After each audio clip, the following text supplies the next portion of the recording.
Hello, today's story is Kipper's birthday and it's by Mick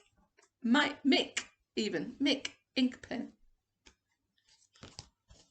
That's Kipper. He's a dog. It's going to be his birthday. So, it was the day before Kipper's birthday. He was busy with his paints making party invitations in large letters. He painted, "Please come to my birthday party tomorrow at 12 o'clock. Don't be late." He hung them up to dry and set about making a cake. Kipper had not made a cake before. He put some currants and some eggs and flour and sugar and currants into a bowl. How many lots of currants? Then he stirred the mixture until his arm ached. Oh, that's stirring. Next he added some cherries and stirred it once more. Then he rolled it with a rolling pin and looked at what he'd made. "I've made a flat thing," he said. You see, all of that mixing, and here it is, it's all flat. It doesn't look much like a cake. Kipper squeezed the flat thing into a cake shape and watched it bake in the oven. To his surprise, it changed itself slowly into a sort of heap. But it smelled good. He put the last remaining cherry on the top for decoration. By this time, the party invitations were dry. "I'll deliver them tomorrow," yawned Kipper. "It's too late now." Kipper woke bright and early on his birthday. His first thought was, "Balloons! We must have balloons!" But as he rushed downstairs, another thought popped into his head. Invitations! Kipper ran all the way to his best friend's house and stuffed the invitations into Tiger's hands. Can you see? "That one's yours. Those are for the others," he panted. "Can't stop. Balloons!"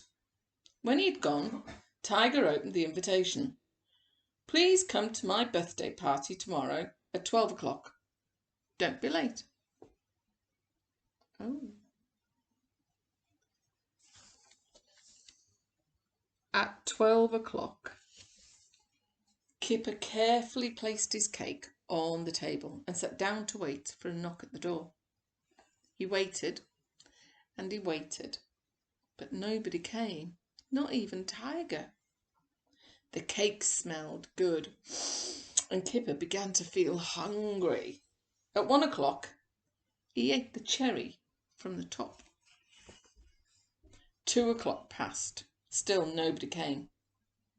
Kipper pulled off a large piece of cake and broke it open to see if there was a cherry inside. There were 2. He ate them both and began to feel better. By 5 o'clock there were no more cherries to be found. Kipper stretched out on the table, feeling very full and sleepy. Poor Kipper. Kipper slept through the evening and into the night. He dreamt that he was climbing a mountain made of cake and dodging great cake boulders as they crashed towards him. Even when the sun streamed through his window the next morning, he did not wake, but snored peacefully until noon, when he was woken by a knock at the door. Is he sleeping? His friends had come. "Happy birthday, Kipper," said Jake. "Happy birthday, Kipper," said Holly. "And many happy returns," said Tiger. Kipper blinked and rubbed his eyes. "But my birthday was yesterday," he said sleepily. "Oh, look, they've got lots of presents for him as well." They looked at the invitation. "Please come to my birthday party tomorrow at 12 o'clock. Don't be late." Kipper looked puzzled. "So my birthday is not until tomorrow," he said. We haven't missed it after all.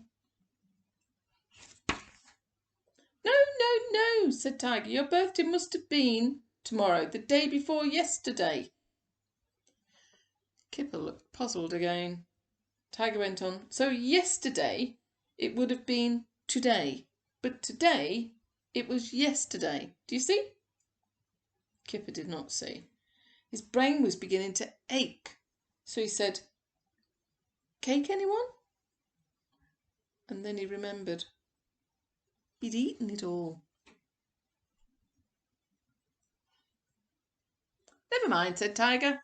Why don't you open your presents? The presents seemed a bit odd. The first was a napkin from Jake.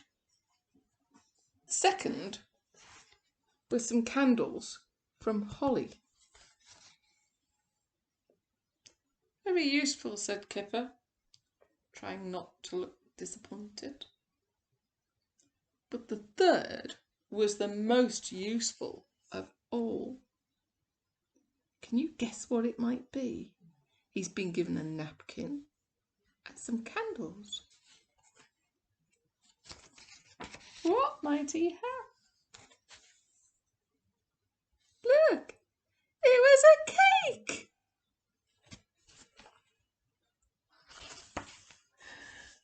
How nice was that?